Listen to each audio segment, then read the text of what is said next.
നമ്മുടെ തൊപ്പിക്ക് വോട്ട് ചോരിയെ കുറിച്ച് എന്താ പറയാനുള്ളത് എന്നൊന്ന് കേട്ടു നോക്കിയാലോ. ഇതാ വോട്ട് ചോറി. Rise your voice brother. Vote ചോറിയോ? വോട്ട് ചോറി. എന്താന്ന് ചോദിക്കുന്നു. എനിക്കത് അറിയില്ല.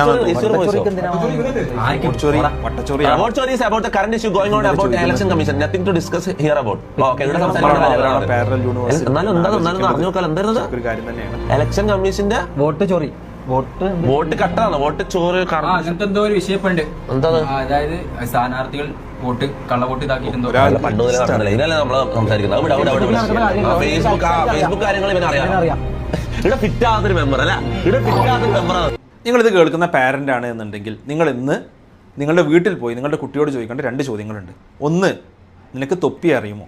2, നിനക്ക് വോട്ട് ചോരിയെക്കുറിച്ച് എന്തെങ്കിലും അറിയാമോ? നമ്മുടെ കുട്ടി മേ ബി ഒരു UP ഹൈസ്കൂൾ പ്രായത്തിൽ പഠിക്കുന്ന ഒരു കുട്ടിയാണ്. അവന് വോട്ട് ചോരിയെക്കുറിച്ച് അറിയില്ല, എന്നാൽ തൊപ്പിയെക്കുറിച്ച് അറിയാമെന്നുണ്ടെങ്കിൽ നമ്മുടെ കുട്ടിയെക്കുറിച്ച് നമ്മൾ ശരിക്കും കൺസേൺഡ് ആവേണ്ടതുണ്ട്. നമ്മുടെ കുട്ടിയെ ശരിക്കും ഇൻഫ്ലുവൻസ് ചെയ്യുന്നത് ആരാണ് എന്ന് നമ്മൾ ചിന്തിക്കേണ്ടതുണ്ട്. നമ്മുടെ രാജ്യത്തെക്കുറിച്ച്, നമ്മുടെ രാജ്യത്തിൻ്റെ നിലനിൽപ്പിനെ ബാധിക്കുന്ന വിഷയങ്ങളെക്കുറിച്ച് ഒരു ധാരണയുമില്ലാതെയാണ് നമ്മുടെ കുട്ടി വളർന്നു വരുന്നത് എന്നുണ്ടെങ്കിൽ നമ്മുടെ രാജ്യത്തിൻ്റെ ഭാവിയെക്കുറിച്ച് തന്നെ നമ്മൾ കൺസേൺഡ് ആവേണ്ടതുണ്ട്. ഓക്കെ, ഒരു നല്ല പാരൻ്റ് ആണെങ്കിൽ നിങ്ങൾ ഇന്ന് ചെയ്യേണ്ടത് ഇതാണ്.